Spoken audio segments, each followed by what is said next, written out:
तो यहाँ पर शादीशुदा आदमी लोग कितने हैं? एक दो, कोई मेरा दर्द समझ समझ पाएंगे?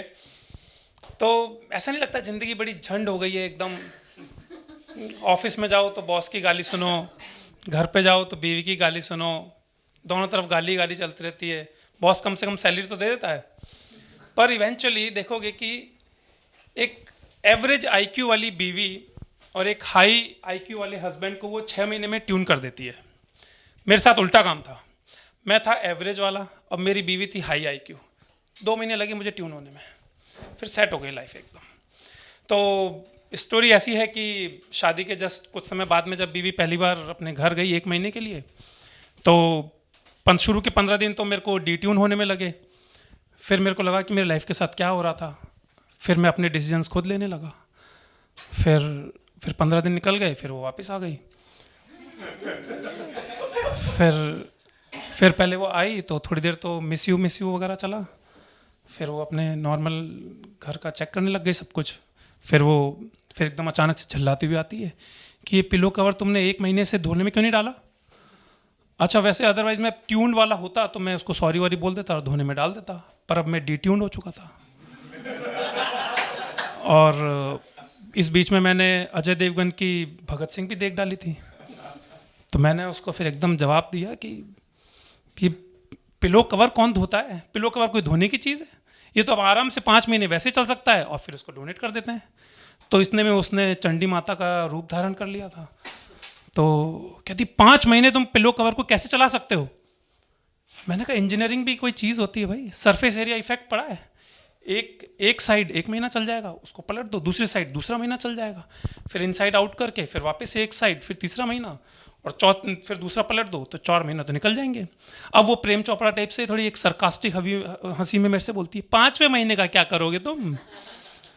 तो मैंने कॉमन सेंस भी चीज़ है भाई, टॉवेल लगा लो, 5वां महीना ऐसे निकल जाएगा। तो उसका इतने में सेफ्टी वाल पूरा उठ चुका था, वो निकल ली। फिर वो मैंने कहा बच गया भाई। फिर थोड़ी देर बाद वापस आती है, फिर कहती है तुमने फर्श पे ये दूध फैलाया हुआ है, तुमने इसको साफ क्यों नहीं किया? तो मैंने कहा दूध ही तो है, कोई वॉमिट तो नहीं है, साफ अपने आप हो जाएगा। फिर उसका अटक गया, कहती क्या बकवास कर रहे हो तुम? मैंने कहा हंसा रुको। फिर मैंने उसको एक स्टोरी सुनाई। मैंने कहा देखो ऐसी चीज़ है कि पहले की बात है, जब हम लोग बैचलर 4-5 लड़के एक साथ रहा करते थे और भी ग्रुप्स में हमारे फ्रेंड रहते थे, तो हम लोग एक बार पार्टी कर रहे थे। तो दारू पार्टी चल रही थी और एज़ यूजुअल हमेशा लास्ट में एक ना एक बंदा ज़रूर होता है जो उलट देता है। तो इस बार अमरजीत जो था, उसने जो दूसरे घर से आया था, उसने ऐसा वॉमिट कर दी। और वॉमिट का जो हमारा फर्श था वो पुराने घर जैसे होता है ना, जैसे इसी तरह का मान लो रेड कलर का सीमेंट होता है एकदम शाइनी, उस फर्श पे उसने वॉमिट कर दी थी। अच्छा, पर हम लोग एकदम साफ सुथरे वाले थे, गंदगी को हम लोग देख भी नहीं सकते थे।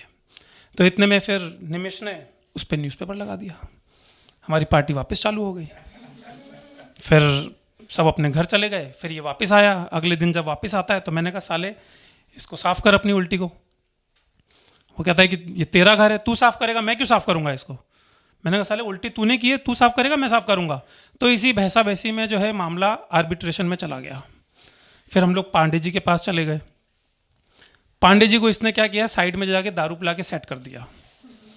फिर पांडे जी जब हियरिंग हुई हमारी, तो पांडे जी ने उसके फेवर में डिसीजन दे दिया। तो अब वो भी साफ़ नहीं कर रहा, मैं भी साफ़ नहीं कर रहा। पर फिर मेरे को लगा कि यार अब तो स्मेल आनी भी बंद हो गई है, ऑलरेडी न्यूज़पेपर भी लगा हुआ है, तो ज़िंदगी चलती रहेगी ऐसे ही। तो ऐसे ही कुछ दिन निकलते गए। फिर 15 दिन बाद हमारी मेड आई जब वापस, तो हमने उसको 50 रुपये एक्स्ट्रा दे के वो साफ़ सफाई हो गई उसकी। तो हमने देखा कि उसका रेड कलर जो है वो पिंक में कन्वर्ट हो चुका था। तो हमारे को इस पूरे इंसिडेंट से एक सीख हमारे को मिली कि दारू जो है वो कलर भी चेंज कर सकती है। पर ओवरऑल हमारी बात चल रही थी कि ये जो बीवियों का जो डोमिनेंस है, इसका मेजर रीज़न क्या है। तो मैंने देखा कि भगवान ने जो है आदमियों, सारी बुराइयां जो हैं वो आदमी के अंदर ही डाल दी हैं। गंदे रहना, स्मेल मारना, मैं अपनी बात नहीं कर रहा हूँ, मैं दूसरे लोगों की बात कर रहा हूँ। फिर और डकार मारना, फाट मारना। आपने लड़कियों को देखा है कभी डकार या फाट मारते हुए? ये सब आदमी ही करते हैं ये सारा काम है। और एक ऐसी चीज़ जिसमें आदमी एकदम गिल्ट में ही भर जाता है एकदम। जब बीवी शाम को घर से आती है, आप वर्क फ्रॉम होम हो, और बीवी जब वापस आती है तो वो पूछती है कि बच्चे को खाना खिलाया था क्या? फिर आपको याद आता है कि अच्छा बच्चा घर पे भी है। तो तो आपको मतलब आदमी जब इतनी सारी चीज़ें की गिल्ट में जब फंसा रहता है तो उसका फिर भगवान ही मालिक होता है। इस चक्कर में वो कभी भी लड़कियों को सरपास नहीं कर पाता है या उनसे कभी भी ऊपर सर उठा के बात ही नहीं कर पाता है। Thank you guys.